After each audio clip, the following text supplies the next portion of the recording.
Hey guys, welcome back. Part number 9 and the final part of my 32nd scale Vigant build. Now, as always, the last video is going to be a little bit all over the place, a little bit waffly, because we're just going to bring everything together and then at the end we'll do a final reveal. And make sure you stay to the very end because I'll put some photographs up from outside in natural daylight so you can actually see it close up too. So let's go ahead and get this guy finished. Let's go get started.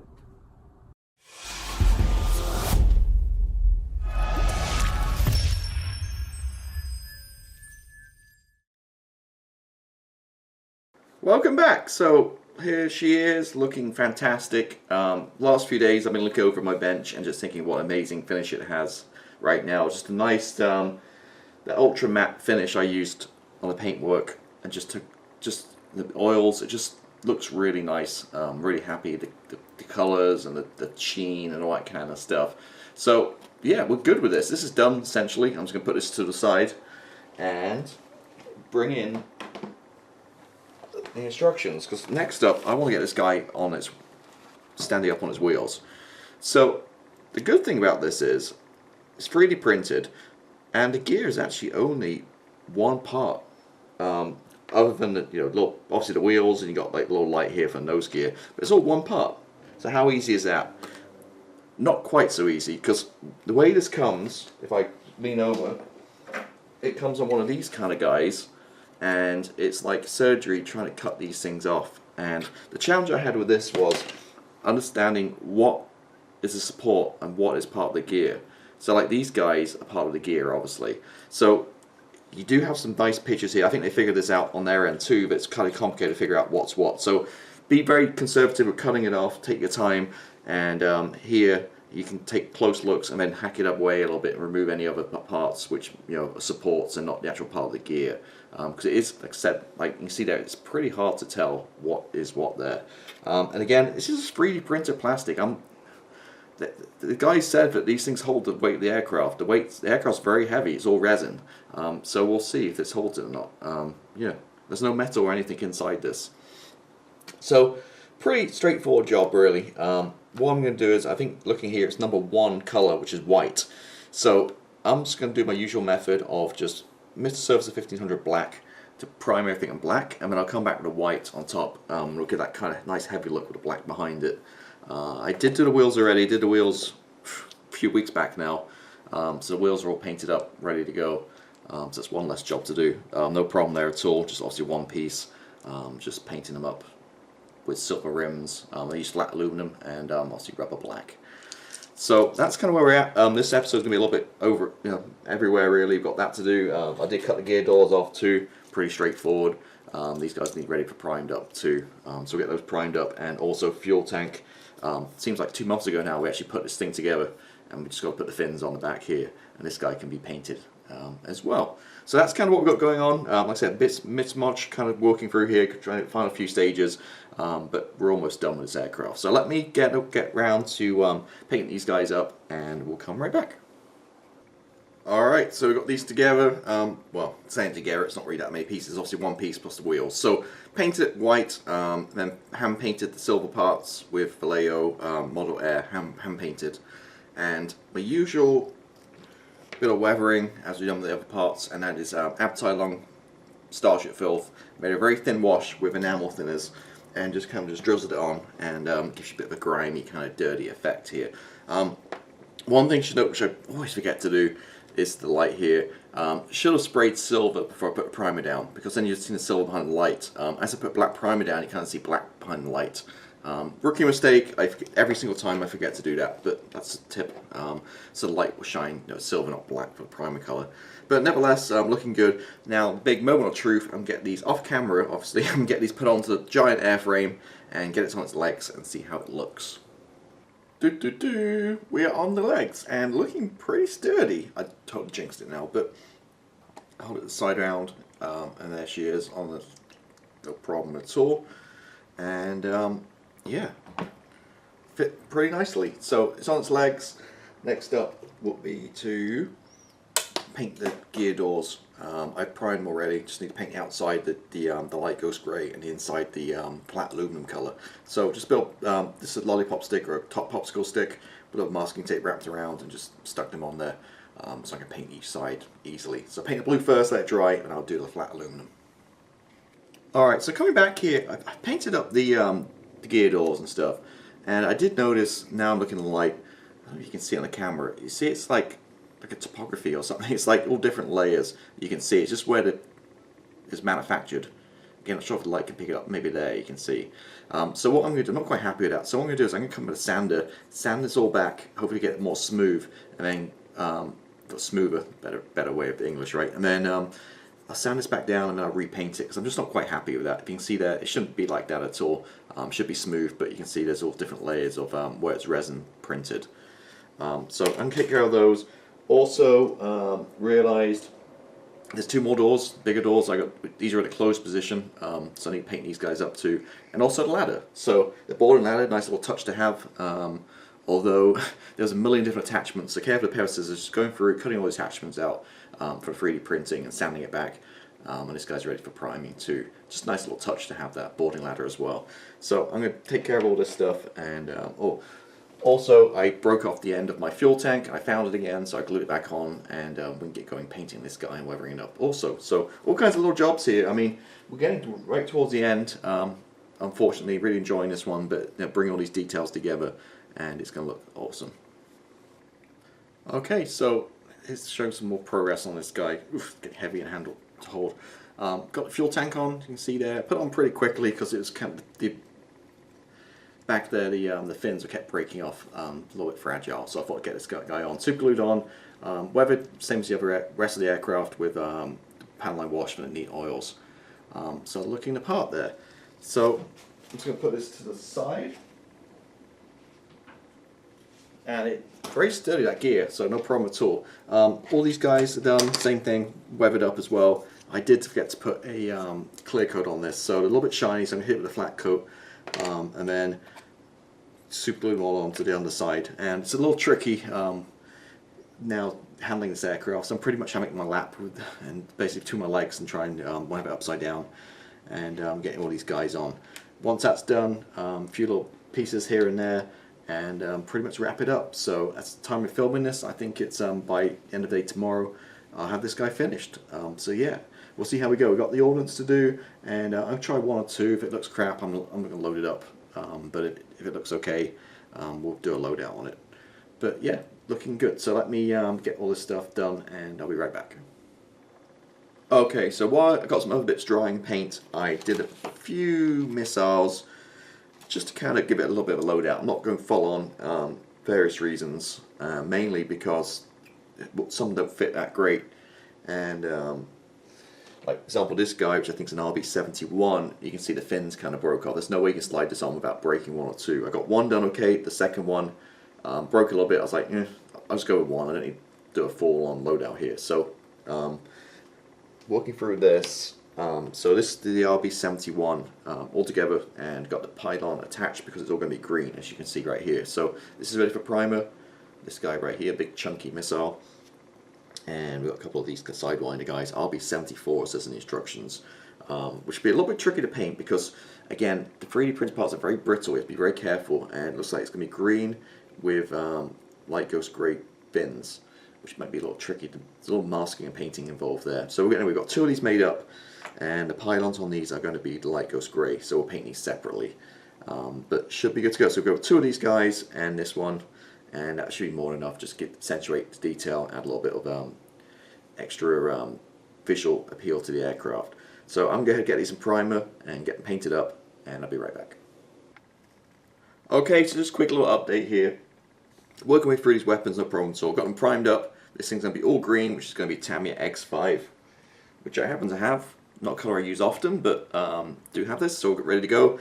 And this is going to be the X5, again, I mentioned before, with the fins are going to be light ghost grey. So what I figured would be the easiest thing with this is paint the fins first, then simple mask it, and then spray it green. I think that's going to be easier than paint masking it afterwards. So simply just get some tape, wrap it around these fins, and then spray the whole kind of body here of the missile green. And after that, we're in pretty good shape. Got some decals to add, and other few bits and bobs. I did lose the clear parts for the lights. I can't find them anywhere for the top and the wings.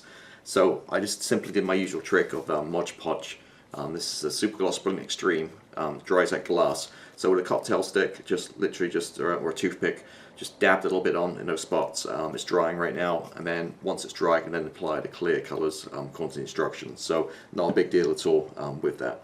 And we're almost finished. I think at this point, not too much more to show you. I'm just working through these last few parts, and probably a day or two from finishing. So I'm gonna wrap all this up, get it done, and we'll come back and we'll do a final reveal. Alright, so here she is. I'm not going to pick it up and hold it, wiggle around the camera, because I'm going to drop it or do something crazy. So I'll insert a little video now so you can kind of see, do a little walk around of the aircraft. So there she is. So usual technique, I like to just add a drop of white to each of my paint colors and then hit the inside of the camo colors to give it that bleach down kind of look. Just my personal preference. That's just the way I like my aircraft, kind of bleached paint rather than sparkling, like bright glossy paint work. Went with a purple tail. As I mentioned, the Tamiya purple it calls for is not the right color. Add a drop of black, just darken it. Talking of which, they say use Tamiya X5 green for the missiles. That is way too dark. You need a lighter green, I think, but I went with that anyway. And yeah, really happy how it turned out. So this is definitely going to take the centerpiece of my collection, my 32nd scale aircraft. I've got quite a nice collection going now. And for me, it's just the fact that it's not a shake and bake Tamiya kit. A lot of work went into this. It's all resin. You've seen over the past 2 or 3 months, just constant, hours worth of sanding and filling and dust everywhere. But we got there in the end, and putting extra effort in and turning out, a product like this just makes you or myself, whoever's building it, just appreciate the build a lot more. And when you look back at the future, you know what work went into this. It wasn't a quick, 10 hours at the bench. It was, a slug. So let's talk about it. So I'll kind of pick out the faults and negatives first, and then we'll go into the positives. So where to start? So the 3D printed parts are actually pretty good. Very brittle, being 3D printed. It's break pretty easily, but the fit was pretty good. The problem was the cast resin, which is the main fuselage and the wings. They were fit wasn't great. So you see, probably when I put the wings on, I think I had like a 3mm gap on each side of the wing root. So just to fill that and get rid of that seam line just took, probably a dozen different goes of sanding, filling, just to make sure it's perfect to get rid of those, especially hard to get to kind of wing root areas. So just getting it all together, again, was a handful. But if you're a beginner, this isn't for you, but cut your teeth on like the Trumpeter 32nd scale Harrier, which is like a third of the cost.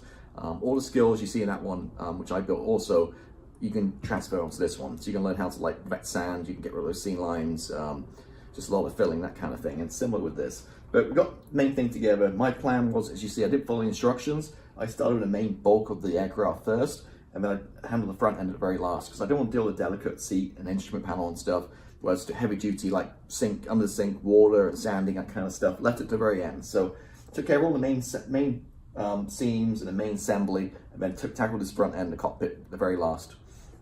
And I think that's definitely the way to go. So really happy how it turned out. Pretty stoked actually. The ladder here comes with it. I think it's like an inch too short, because the top step's about the bottom of the intake, where I think it should go up to like level almost with the cockpit. So yeah, I think it's a little too short. Did come with a tow bar. Not only would it add a huge, like another foot to the aircraft, which is already about 18-19 inches long, it was just so delicate, and it had tons of like supports from 3D printing, and it just kind of fell apart. So I just threw it away. I didn't need that. But this guy, I thought I'd just paint up real quick and just add it to the side. Mast set, used the Maestro Models mast set. It was $45 US, which is ridiculous. You can buy a 48 scale kit for that, or the Vegan probably. $45, and very disappointed in Maestro Models. Like you churn it out, but for that price range, you could at least spend a Saturday afternoon just creating a little bit of instructions or something to help you there. So the wings were okay, the flap surfaces. Once I got onto the fuselage and tried to blend it all together, it was a hot mess. There was no instructions at all, no numbering, anything like that. Jim Sorensen, Aeromast, does a great job. Everything's numbered and you know which order to put stuff in. Here it's just basically sheets of yellow paper, which you couldn't even see. It's like Eduard masks, where it's die cut, but you can't see it to the eye. So you have to go to the window in the sunlight and kind of like tweak it around just to kind of glance at it to see where the lines are, to see which piece is which. Because again, when you just, if you just put it on your bench, it's just like yellow paper. You can't see any kind of gaps in between or anything, which piece is which. The top didn't seem quite match at all, some of the top part. And again, if I had that company, literally sit down for a Saturday afternoon, you could do one piece of paper just to explain, you know, the order or something, and maybe just number your sheet, would be a massive help. But yeah, not charging that price and not doing that, that's kind of a little cheeky, I think. But that was complicated, it took me a few days, but we got the paint down, no problem at all. Like I said, I bleached it. Don't like shiny paint work on aircraft, I like a bleached kind of look, with all the post shading. And yeah, really happy how it turned out. What else? That's pretty much it. Oh, the other thing is, landing gear. It's just a 3D printed gear. I know when this released, everyone was like, that's not gonna, it's a heavy aircraft, it's resin, it's gonna break, it's not gonna last. It's actually really sturdy, this guy. Like, I could probably, this is probably the sturdiest 32nd scale aircraft I have. It's not going anywhere. It's really strong. Hats off to them, they did the research, and no problem at all with the gear. The only problem is with the gear doors. On the Viggen, the inside doors on the main undercarriage should be closed when it's part like this. For whatever reason, they're about 3 millimeters gap down the inside of each one. They're not quite, they don't fit very good. Now, I looked online for instructions tons of times. I couldn't really find anything in the instructions and to detail any missing parts or anything. So it just didn't fit very well. So what I did was I had to have them partially open. So my scenario here is maybe it's running through checks or it's in the middle of closing or something. But if I did them partially open like I did, you're not going to notice the gap. So that's how I got around that one. Other than that, okay. Parts weren't great. I think I threw them, well, I got the trash can behind me. They weren't great in terms of numbering. So the instructions didn't match up at all, the numbers. And then down here, you got like a bunch of numbers down the side. Didn't always match up. So really it's just eyeball looking at stuff and cutting the right pieces off of these guys. And yeah, lucky there's not too many. It's like 200 parts total in the aircraft. So there weren't tons of pieces. It was pretty easy to kind of figure out what's what and cut these guys off and go from there. The canopy I was nervous about, didn't have any issues with that. I just, again, just very conservative, left a couple of mils as I cut off the resin block, and then just came back and sanded it to the line slowly and surely, and no problems. It's not the most crystal clear of it. I'm not into dipping and using pledge and stuff, that might help it, but it is what it is. I don't care too much, but it's pretty thick resin, so it's not crystal clear. But you know, glass in real life isn't crystal clear on these canopies. You know, they're bashed up, dinged, scratches, that kind of stuff. But yeah, there she is, all in all glory. Finally done it. Most expensive kit in my stash for sure. Now complete, done. I necessarily wouldn't jump and do another one right away. Lot of mess. Being resin, it's difficult to work with. Dust everywhere. You need to wear a mask. You keep pets away, kids away. Can't use like extra thin cements. You got to use like epoxies or super glues, that kind of stuff. Talking of which, pretty much everything I use epoxy for, and don't super glue epoxy it, because especially when you're handling, holding it by the wing and stuff, I'm worried the super is going to snap. Whereas I don't have, but Bob Smith's 5-minute epoxy, you'll see throughout video build series, excellent 5-minute one. Just mix it up as you need it, and then it harder nails. I think it's like 3,500 inch per whatever. It's tensile strength is pretty strong. So epoxy, 2-part epoxy, Bob Smith's 5-minute. Put the whole thing together, no problem at all. And I did throw in a 1 ounce nose weight too. Didn't mention nose weight. It's pretty sturdy. I'm not sure we need it, but just to be safe, I threw that nose weight in there, and we're all good. And there we are. So thank you as always for watching and following along. It's been a blast. Something a little different. Not many people have really talked about this one. I've done it. There's only 500 of these, and this is number 8. So definitely take pride of place up there with my MiG-29. And I got my Growler, and I got an F-16. I've got quite the 32nd scale collection going now. So thank you for watching as always. I'll see you next time. Bye.